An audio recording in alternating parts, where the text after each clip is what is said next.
an absolute pleasure to be here today. I'm really excited to introduce you to someone who has had a profound impact on your life.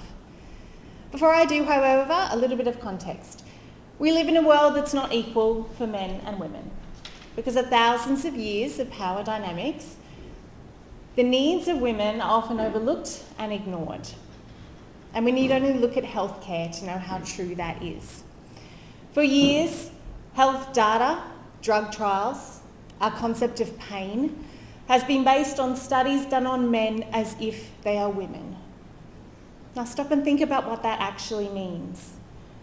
That means when I go to a doctor, when women go to their doctor, we are relying on healthcare professionals, despite their best of intentions, who really only have access to limited data to help us.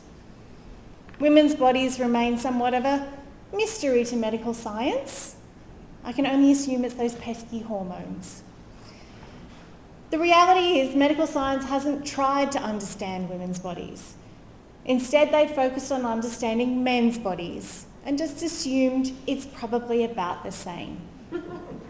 Specifically, they've tried to understand Caucasian men's bodies around 30 years of age. In the industry, he is known as reference man, and his superpower is apparently being able to represent everyone in the world. It's reference man that I'm here to introduce you to today. If the patriarchy had a mascot, it would surely be reference man. I imagine he'd have a cape, definitely a generous pay packet, and maybe a questionable catchphrase like, "He'd look so pretty if he smiled." Reference man represents our construct of the average person, which assumptions are based on, and not just in healthcare. You need only look around to see the impact of reference man all around us. I've been cold in office buildings most of my working life. I never really thought about it. I just brought a cardigan with me and noted all the women around me with blankets and heaters just to get through the day. The reason we're all cold is because the temperature for office buildings was set in the 1960s based on what's most comfortable for a man wearing a suit. For reference man. 4 years ago, NASA had to cancel the first all-female spacewalk because there weren't enough spacesuits to fit all the women. Now I know what you're thinking. There must have been a lot of women. 2. There were 2 women. There was 1 medium-sized spacesuit. 1 suit that hadn't been designed for reference man. I can only assume the good people at NASA just never conceived of a time in which there would be more than 1 woman in space. Even the basic metric of how much radiation our bodies can withstand is based on how much radiation the male body can withstand. Because of thousands of years of men's leadership and influence, when we don't actively think about gender, we end up defaulting to designing for reference man, to assuming everybody is in fact reference man, even if we don't mean to. In fact, reference man's true superpower is his power of invisibility. He hides in plain sight, all around us. Things you interact with every day are designed with reference man in mind. I'll give you a scenario, a journey home, and it could happen anywhere in the world. Let's catch the train. Trains don't need consideration of gender, do they? We all use trains the same. We get on, we go somewhere, we get off. What does gender have to do with it? Well, it turns out a lot. Let's look at the station. We know that women are more likely to be caring for young children, pushing a pram, pushing a stroller.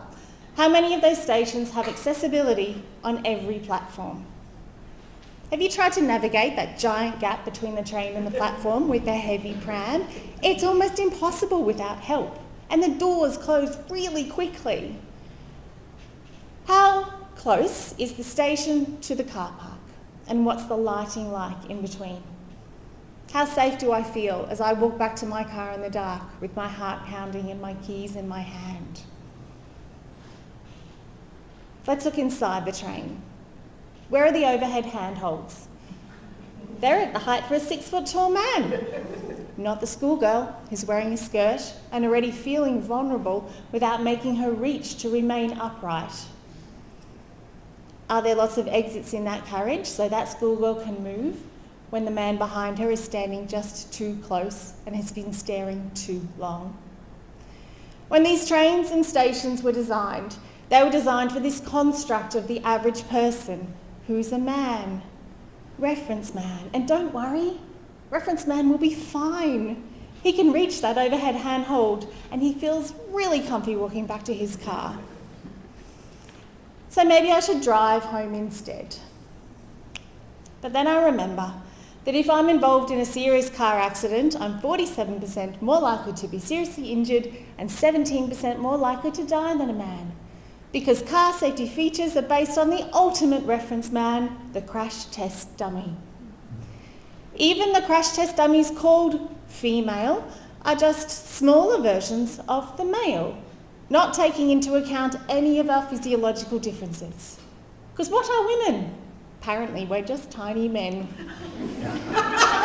The first truly female crash test dummy was invented in 2022, last year.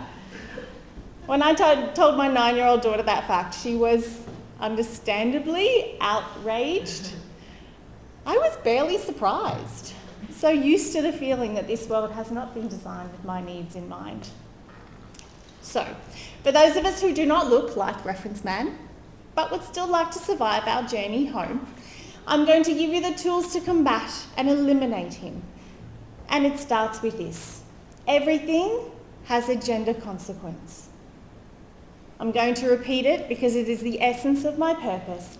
Every single thing has a gender consequence. You might not see it, but it's there. You need to hunt for it. And that can sound hard. We live in a system, and changing a system can feel impossible. The good news is it's not. Systems are just the products of the decisions that we make. Change the decisions, we change the system. And here is how. Firstly, decision makers must represent the community in all its diversity. Women must be in the room with the power to make an impact. That bit's not negotiable, but it's not enough on its own. Secondly, we must change the way decisions are made to insert consideration of gender. Mandating this step is the only way to guard against assuming everyone is the same as reference man.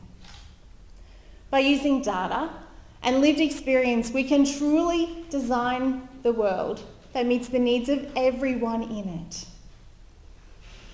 Why is it important? I could give you a mountain of productivity and economic evidence. I could ask you to imagine a world that truly met and understood women's needs.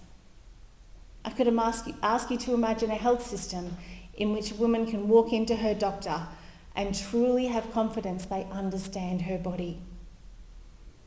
But instead, I'm going to ask you that you have to explain to the 9-year-old girl that we don't have cars that keep her safe, but it's kind of her fault because she's not built like reference man, and he's our priority. I think we're better than that. We have come along a way, we're moving forward step by step, but we need to be running.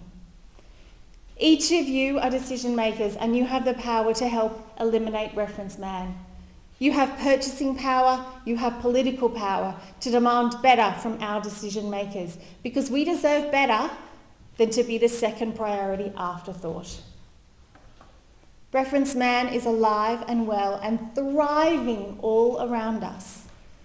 It's time to eliminate him by prioritising diversity of decision makers and considering gender impacts every single time.